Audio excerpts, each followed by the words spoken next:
내가 그동안에 비싼 돈을 주고 오메가3 사 먹었는데 완전히 이거 속았다.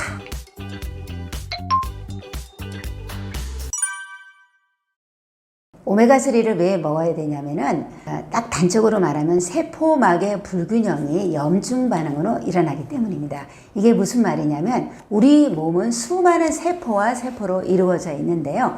세포는 세포막이라는 인지질이 많이 들어있는 것으로 다 쌓여져 있잖아요. 근데 세포막에는 오메가3, 오메가6, 9이 골고루 이렇게 배합되어야지 이상적으로 건강한 것입니다.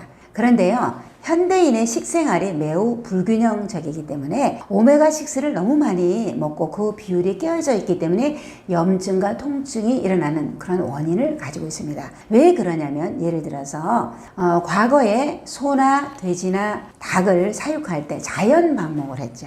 그래서 자연에 나오는 풀을 막 뜯어 먹으면은 그 풀 속에는 이상적으로 오메가 369가 들어있기 때문에 돼지고기, 쇠고기, 닭고기도 오메가 369가 골고루 있어요. 그런 고기를 인간이 먹으면 오메가 이 지방산이 사람도 이상적으로 될 수 있다. 근데 현대는 그렇지 않고 우리에 가둬서 이렇게 사육하면서 옥수수대가 많은 그런 이렇게 사료를 먹이는데 옥수수대는 거의 다 100%가 오메가6 지방산이라 그래요. 그러니까 고기 자체가 불균형적이다. 그렇게 볼 수 있고, 또 현대인은 들기름이라든지 올리브유도 먹지만 그런 것을 좋아하지 않고 옥수수 기름에 튀긴 음식 이런 것을 더 선호하기 때문에 젊은 사람들이 나물 종류를 잘 먹지 않는 것 같아요. 그래서 사실은 천연 유래 기름이 굉장히 좋습니다. 과거에 우리나라에서는 필수 지방산이 부족했기 때문에 보름에는 호두나 잣이나 이런 견과류를 깨물게 해서 피부를 좋게 하고 부스럼을 예방하는 그런 전통적인 좋은 면이 있었고요. 지중해 사람들은 지금도 올리브유를 많이 먹음으로써 지중해 식단을 가지기 때문에 건강하다고 알려져 있습니다. 이렇게 각 나라마다 좋은 기름을 먹으려고 애를 쓰는데요. 들기름 속에는 오메가3가 많고 오메가3는 피파 감마 유전자를 활성화시켜서 중성지방을 내려준다고 합니다. 또 올리브유에는 오메가9이 많이 들어있는데요. 오메가9은 피파 알파 유전자를 활성화시켜서 콜레스테롤을 내려준다고 논문에 나와 있고 이것은 공인된 내용입니다. 그렇게 먹으면 좋겠죠. 그런데 들기름도 한 달 이내에 짠 저온 압착 들기름을 냉장고에 호일에 싸가지고 하루에 한두 스푼 먹으면 최고로 좋은 모체 필수 지방산이 되는 것입니다. 요즘에 후쿠시마 원전 사고 때문에 어유에 들어있는 오메가 지방산을 먹기가 또 굉장히 꺼림칙한 이런 시대가 되고 있습니다. 굉장히 정말 먹거리가 안전한 먹거리가 적어지고 있는데요. 그런 것을 염려하시는 분이라면 들기름이나 올리브유를 많이 먹으면 좋고요. 또 요즘에는 식물성 오메가 들기름으로 만든 것도 나오고요.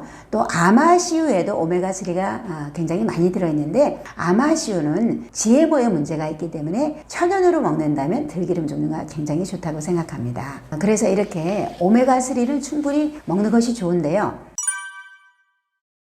네, 오메가3에 대한 논란이 있어가지고 내가 그동안에 비싼 돈을 주고 오메가3 사 먹었는데 완전히 이거 속았다 이렇게 해가지고 엄청 황당한 분들이 많이 계신 것 같아요. 제가 그 논란의 요지를 한번 보니까 오메가3를 먹은 사람이나 안 먹은 사람이나 심혈관 질환에 대해서 별로 차이가 없다. 심혈관 질환을 좋게 하기 위해서 오메가3를 먹었는데 별로 차이가 없다. 그러니까 너무 황당하죠. 또 그 논문의 내용을 잘 보니까 좋아진 사례가 있었는데 어떤 케이스냐면 심장 질환이 있는 사람에게 스타틴과 더불어서 평상시에 먹는 오메가3 용량의 8배를 먹었을 때 심장 질환이 좋아졌다. 이런 결과가 나온 거죠. 8배를 먹는 사람이 굉장히 드물겠죠. 그런데 이렇게 고함량을 먹었을 때 문제점이 뭐냐면 굉장히 위장장애로 고생을 했다. 그 다음에 출혈 경향이 많아졌다. 그 다음에 심방세동에 문제가 있었다. 이런 논란이 있었습니다. 그래서 이런 결과로 굉장히 문제가 되었는데 이것은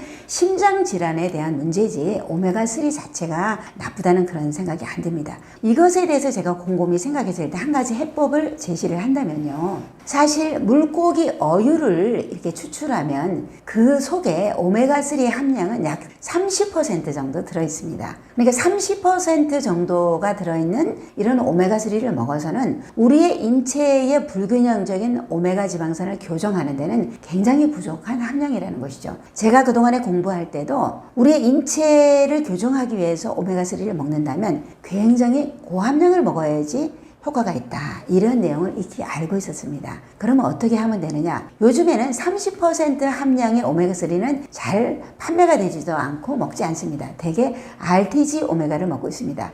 이것은 70 내지 80% 유효 함량으로 높인 것이죠. 그런데 이것을 먹어도 나는 오메가3를 도대체 비린맛이 나서 못 먹겠다 하는 사람들이 상당히 있어요. 이런 사람들은 왜 그러냐면 오메가3 자체가 기름 종류잖아요. 그렇기 때문에 쓸개즙이 나와야지 기름이 유화가 돼서 이렇게 흡수가 되는 것이거든요. 평소에 쓸개즙이 잘 나오지 않는 사람은 오메가3를 잘 못 먹습니다. 그렇기 때문에 이렇게 비린맛이 난다는 사람은 차라리 식물성 오메가 종류로 아니면 들기름 종류로 먹는 것이 낫다고 생각합니다. 그리고 이제 RTG 오메가는 70 내지 80% 정도로 유효 함량을 높였잖아요. 여기다가 요즘에는 레시틴을 이렇게 플러스한 제품들이 나오고 있습니다. 레시틴은 인지질 종류로 눈이나 뇌에 좋은 굉장히 좋은 성분인데요. RTG 오메가와 레시틴을 합쳤을 때 레시틴이 오메가3를 유화해요. 에멀전화해서 흡수율을 굉장히 높였기 때문에 이런 오메가를 먹는다면 우리가 원하는 그런 목적을 좀 달성할 수 있지 않을까 이런 생각이 들고요. 또 요즘에는 아스타잔틴을 플러스한 그런 오메가3도 많이 이렇게 제품을 출시하더라고요. 아스타잔틴은 해조류의 헤마토코쿠스라는 것을 크릴새우나 뭐 게나 이런 그 갑각류들이 먹었을 때 붉은빛을 띠게 되죠. 아스타잔틴은 붉은색을 띠는 것인데요. 이 아스타잔틴의 항산화력이 비타민C에 무려 6,000배나 달한다고 합니다. 그래서 사실은 심혈관 질환을 예방하기 위해서는 LDL 콜레스테롤이 그 혈관 내벽으로 들어가서 산화가 되면은 이것이 죽상동맥경화를 일으키는 것이거든요. 산화되지 않게 RTG 오메가에 아스타잔틴을 넣는 것은 굉장히 심혈관 질환에 좋은 방법이고요. 또 오메가3 자체가 기름이기 때문에 어차피 항산화제를 넣어야지 좋은 제품이 되고 만약에 기름이 쪄든다면 우리 몸에 더 나쁜 결과를 얻을 수 있을 것입니다. 그래서 대개의 오메가3에는 토코페롤, 비타민 E가 배합되어 있는데 만약에 가장 이상적인 오메가3라고 하면은 RTG 오메가에 레시틴도 넣고 아스타잔틴을 항산화제로 넣는다면 굉장히 흡수율이 좋아지면서 우리의 심혈관 질환에 좋을 것이다.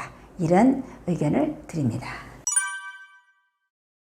네, 오메가3는 사실은 우리 몸의 구성 성분이기 때문에 오메가3를 제품으로는 안 먹을 수는 있겠죠. 근데 식품 속에는 다 오메가3가 들어 있습니다. 식물 속에 다 들어있거든요. 그리고 씨앗 속에도 많이 들어있습니다. 그래서 오메가3를 절대 먹어서는 안 되는 사람보다는 제 위장이 약하고 소화력이 약한 사람, 쓸개즙이 잘 안 나오는 사람들은 보다 더 저함량으로 그리고 반드시 식후에 미지근한 물로 먹어야지 흡수가 잘 되겠죠.